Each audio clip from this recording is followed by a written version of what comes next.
In high school, I used to get picked on a lot. As a result, my parents encouraged me to join clubs, to play sports, to boost my self-confidence.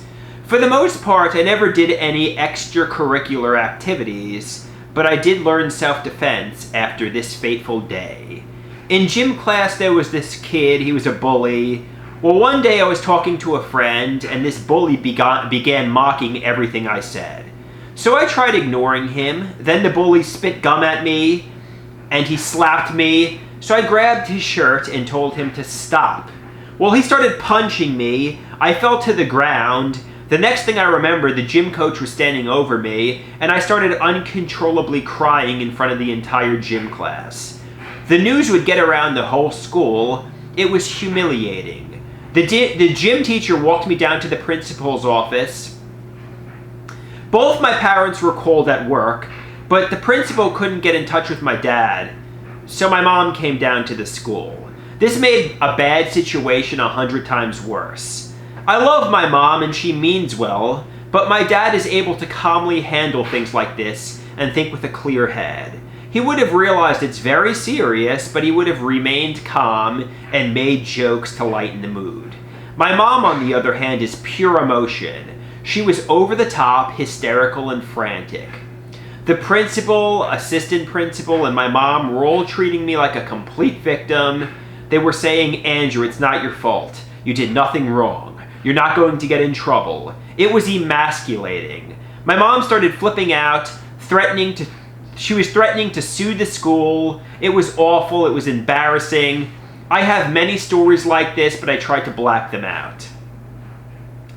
Obviously, my parents didn't pay for jiu-jitsu, boxing, or anything expensive.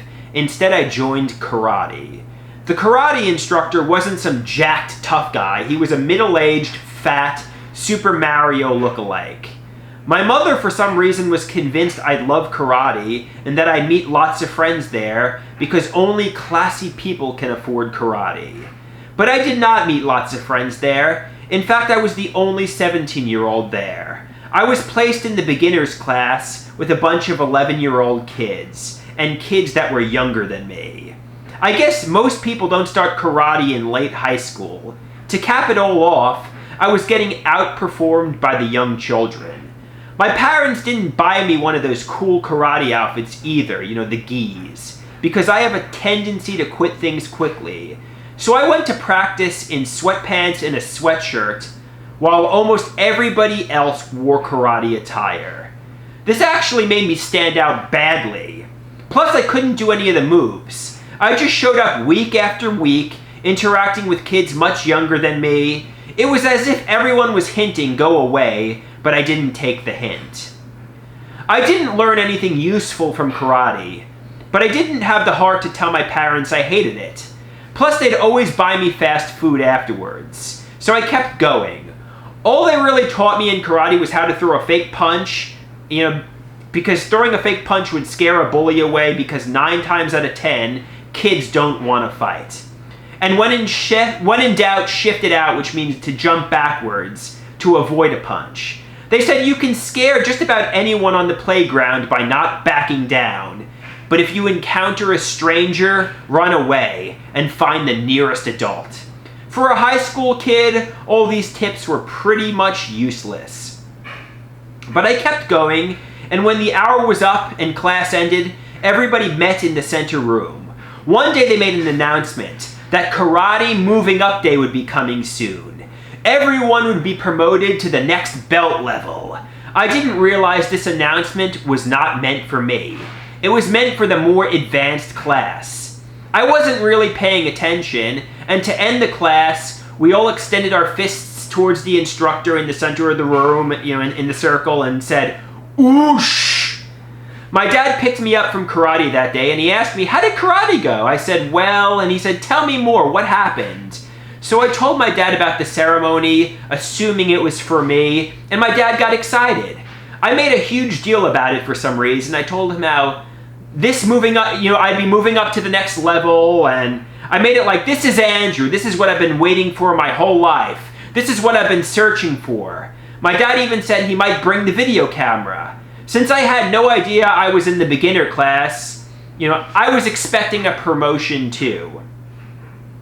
Well, I showed up for this special session, and I could tell something was horribly wrong. There were 7 kids in my beginner class, and I didn't see a single one of them there. This ceremony was for people who'd been going there for months. Again, I showed up in sweatpants and a sweatshirt, not a gi, and everybody else was in karate uniforms. And this time I wasn't the only 17-year-old there. I began getting dirty looks from all the karate teachers. They were all glancing over at me as if to say, should we tell him to leave? But they didn't. There was a real what an idiot vibe going on through the air, but my dad was there and he was excited, so I couldn't just leave. Instead, I decided to partake in the advancement ritual, even though basically the only moves I knew were the fake punch and the shift. So when the perform for the parent class began, I looked around and realized, damn, these kids know karate, and I don't. So I started acting like I knew karate for the camera. I did a shift here and a fake punch there, and I danced around a bit. I looked to my left and I looked to my right, and I tried copying the kids around me, but failed miserably. I was in so over my head. I totally stood out. All the parents were rooting on their kids, and obviously my dad was oblivious to the fact that I was not meant to be there, and he was oblivious to the fact that I had no idea what was going on or had no idea what I was doing, so he started screaming, "Go, Andrew, go!" I felt like everyone knew I didn't belong there except my dad. When class was ending, they said, "You did great!" And at the end, everyone, and I mean everyone, advanced to the next belt level, except me. They said, "Andrew, you weren't supposed to be here, so we can't promote you, but you did a good job too." Needless to say, that was the last time I ever went to that karate school because it was so embarrassing.